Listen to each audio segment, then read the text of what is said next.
तो हेलो दोस्तों, आपका स्वागत है हमारे आज के इस लेटेस्ट वीडियो में। तो दोस्तों, जैसा कि आपको पता चल गया होगा, आज के इस वीडियो में हम पढ़ेंगे रसायन संयोजन के नियम।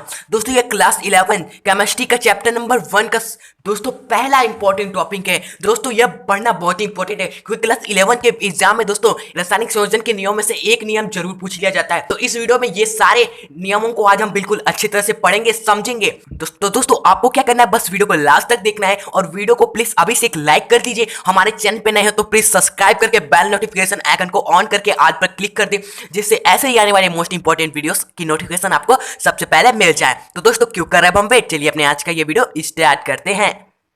दोस्तों, आपके बुक में रासायनिक संयोजन के नियम में से 5 नियम दिए गए हैं। इसमें पहला नियम है द्रव्यांश संरक्षण का नियम, दूसरा है स्थिर अनुपात का नियम, तीसरा है दोस्तों गुणित अनुपात का नियम, चौथा है व्युत्क्रम अनुपात का नियम एवं पांचवा है गैर-लुसेक का नियम। तो इन 5 नियम को हमें पढ़ना है। तो सबसे पहले आइए द्रव्यांश संरक्षण के नियम को पढ़ते हैं।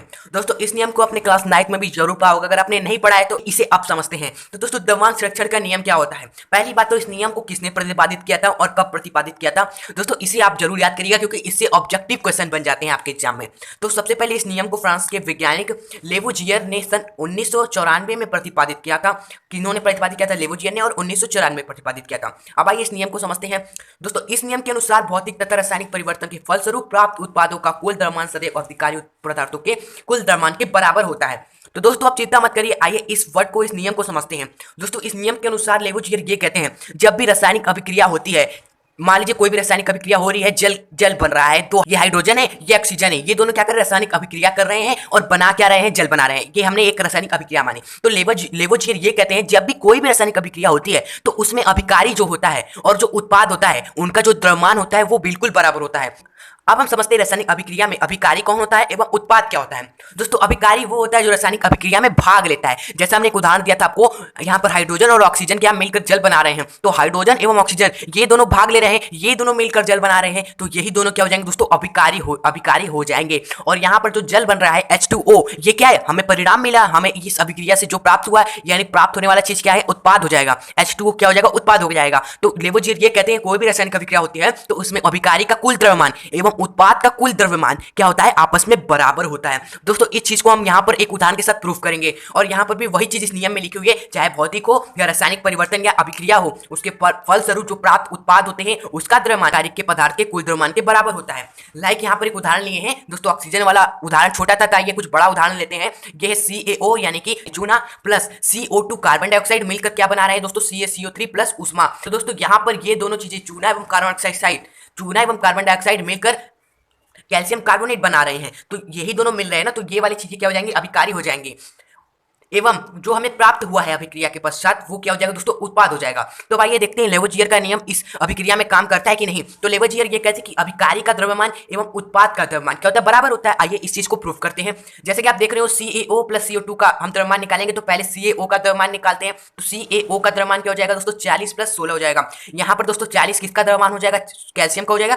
एवं ऑक्सीजन का द्रव्यमान कितना होता है दोस्तों? 16 होता है। दोस्तों, कई सारे तत्वों का द्रव्यमान उनके परमाणु क्रमांक के दुगना होता है। जैसे ऑक्सीजन का परमाणु क्रमांक होता है 8, तो उसका दुगना क्या हो जाएगा दोस्तों? उसका द्रव्यमान हो जाएगा। इसी तरह कैल्शियम का परमाणु क्रमांक होता है 20, तो उसका दुगना क्या हो जाएगा दोस्तों? उसका द्रव्यमान हो जाएगा 40। तो यहाँ पे CaO का द्रव्यमान कितना हो जाएगा? 40 प्लस ऑक्सीजन 1 है, तो 1 ऑक्सीजन यानी 16 ग्राम प्लस 56 ग्राम हो जाएगा CaO का द्रव्यमान। अब उसके पास CO2 का द्रव्यमान निकालेंगे, तो यहाँ पर कार्बन का परमाणु क्रमांक कितना होता है दोस्तों? 6 होता है, तो उसका दुगना क्या हो जाएगा दोस्तों? उसका द्रव्यमान 12 हो जाएगा। और यहाँ पर O2 का द्रव्यमान कितना हो जाएगा? O का तो हमने पढ़ा था, यहाँ पर 16 होता है, तो O2 का कितना हो जाएगा? 16 दूनी 32, 2 O2 है तो 32 हो जाएगा, तो 12 प्लस 32 कितना हो जाएगा? 44 हो जाएगा। तो यहाँ पे CaO का द्रव्यमान 56, CO2 का द्रव्यमान 44, तो कुल मिला जुला के अभिकारी का द्रव्यमान कितना हो जाएगा दोस्तों? 56 प्लस CO2 का द्रव्यमान 44 यानी कि 100 हो जाएगा। अब आइए देखते हैं उत्पाद का द्रव्यमान निकालने के लिए CaCO3 का हम मास निकालेंगे। तो यहाँ पे कैल्शियम क्या है? कैल्शियम का परमाणु क्रमांक कितना होता है? 20 होता है, तो 20 का दुगना कितना करेंगे? 40 इसका द्रव्यमान हो जाएगा। प्लस कार्बन का परमाणु क्रमांक होता है 6, उसका भार दुगना कर देंगे, 12 हो जाएगा।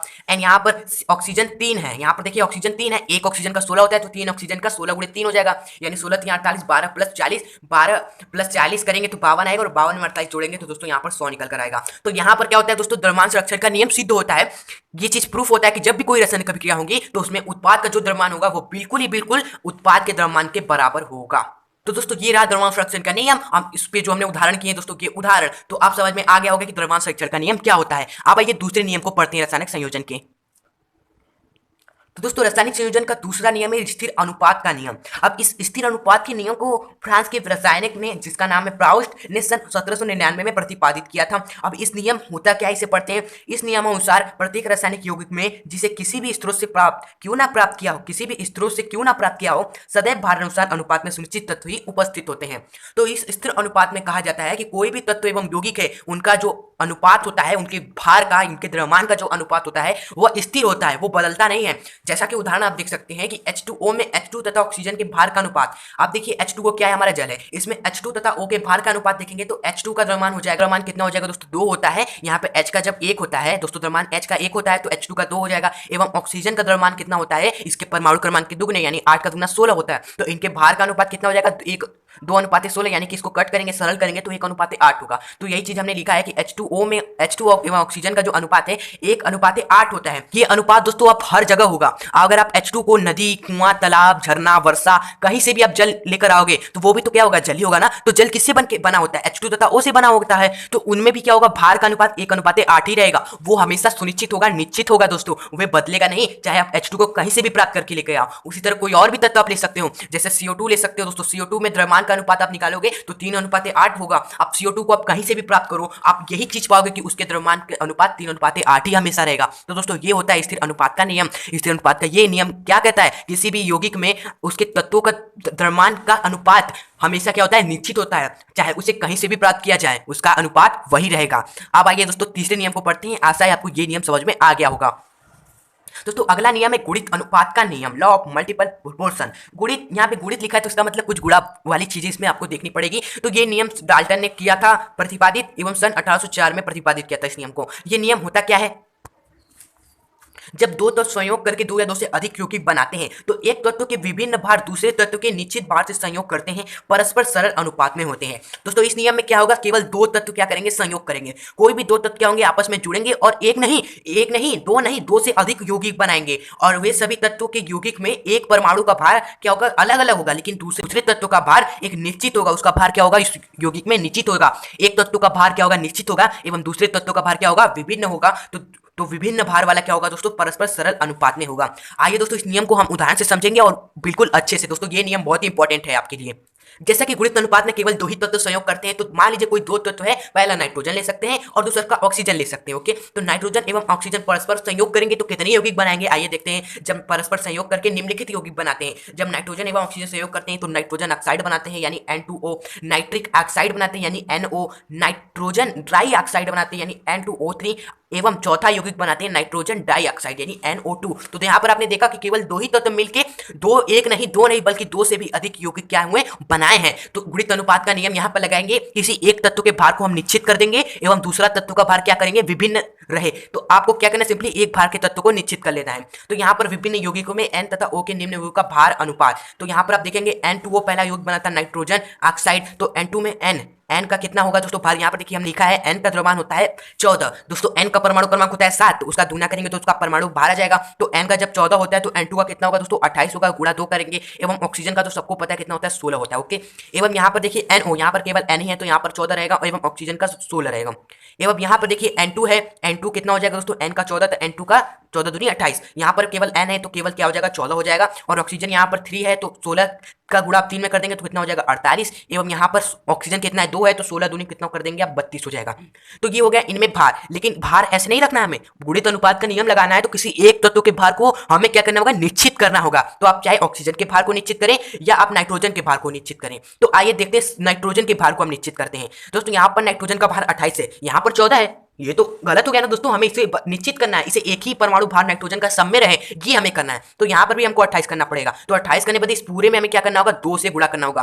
अब नाइट्रोजन में करेंगे तो ऑक्सीजन में भी उसके साथ है ना, तो उसमें भी 2 का गुणा हो जाएगा। तो यहाँ पर 2 का करेंगे तो 14 दूनी ये हो जाएगा 28, एवं ये हो जाएगा 16 का 16 दूनी 32। ओके, अब यहाँ पर 28 है, ठीक है, यहाँ पर 14 है तो यानी इसको भी क्या करना होगा, 2 से गुणा करना होगा, क्योंकि हमें नाइट्रोजन का भार क्या करना है, निश्चित करना है। तो जब इसमें भी करेंगे तो 28 हो जाएगा, ये हो जाएगा 64 हो जाएगा। बाकी तत्व के भार एट यहाँ पर लिख देंगे, ये हो जाएगा इस तरह, एवं ये हो जाएगा 28 एवं 16। तो यहाँ पर गुणित अनुपात का नियम देखिए लागू होता है, किसी भी तत्व का निश्चित भार क्या दूसरे तत्व के विभिन्न भार से संयोग करता है। हाँ ये ठीक है, कोई भी तत्व को हमने निश्चित किया तो वो दूसरे तत्व के विभिन्न भार, अलग अलग भार से संयोग कर रहा है। क्या ये परस्पर अनुपात में है, क्योंकि यहाँ पर देखिए दोस्तों, गुणित अनुपात के नियम में विभिन्न भार वाला तत्व क्या होता है, परस्पर सरल अनुपात में होता है कि यहाँ पर ऑक्सीजन के विभिन्न भार वाले तत्व सरल अनुपात में ये देखते हैं। तो इस प्रकार ऑक्सीजन के भारों का अनुपात निकालेंगे तो नाइट्रोजन के जो 28 यानी कि निश्चित भार से संयोग करते हैं तो क्या है 16 है, 32 है, 48 है एवं 64 है। इसका अनुपात करेंगे यानी 16 से सबको काट दीजिए दोस्तों, 16 कम 16 दूनी 32, 16 16 चौक, तो 1 2 3 4 ये अनुपात है। जी हाँ दोस्तों, जो कि एक सरल अनुपात है, 1 2 3 4 बिल्कुल सरल अनुपात है। तो इस तरह ये हमारा उदाहरण क्या होता है, बिल्कुल सही है, गुणित अनुपात का नियम का पालन करता है। तो दोस्तों इसी पर एक 2-3 प्रश्न बन के आपको एग्जाम में आएंगे जिनमें दो तत्व संयोग करके कई सारे यौगिक बनेंगे, जिनमें आपको यह परीक्षण करना होगा कि वे तत्व क्या गुणित अनुपात का नियम का पालन करते हैं। तो इसी तरह आपको यौगिक बनाने हैं, ये भार लिखना है, किसी एक भार को निश्चित कर देना है और दूसरे के विभिन्न भार से जो संयोग करे और उन विभिन्न भार का अनुपात आपको चेक करना है। अगर उन विभिन्न भार का अनुपात एक सरल अनुपात होगा तो वे गुणित अनुपात का नियम पालन करेगा, अगर सरल अनुपात नहीं होगा तो वह गुणित अनुपात के नियम का पालन नहीं करेगा का नियम। तो दोस्तों वीडियो ज्यादा लंबी ना हो तो इस वीडियो को हम यहीं पर एंड करते हैं दोस्तों। दो और रासायनिक संयोजन के नियम है, चौथा व्युत्क्रमण अनुपात का नियम, पांचवा गैलोसिक का नियम। तो इन दोनों को हम अगली वीडियो में डिस्कस करेंगे। तो दोस्तों अगली वीडियो आपको टाइम पर मिल जाए तो उसके लिए हमारे चैनल को सब्सक्राइब करके बेल नोटिफिकेशन आइकन पे क्लिक करके ऑल पे जरूर कर दीजिएगा और वीडियो को लाइक करना नहीं भूलिएगा। तो दोस्तों यहीं पर करते इस वीडियो को एंड। वीडियो अच्छी लगी तो लाइक शेयर एंड चैनल को सब्सक्राइब करना नहीं भूलिएगा। तो दोस्तों आप मिलते हैं नेक्स्ट यूजफुल वीडियो के साथ, तब तक के लिए गुड बाय।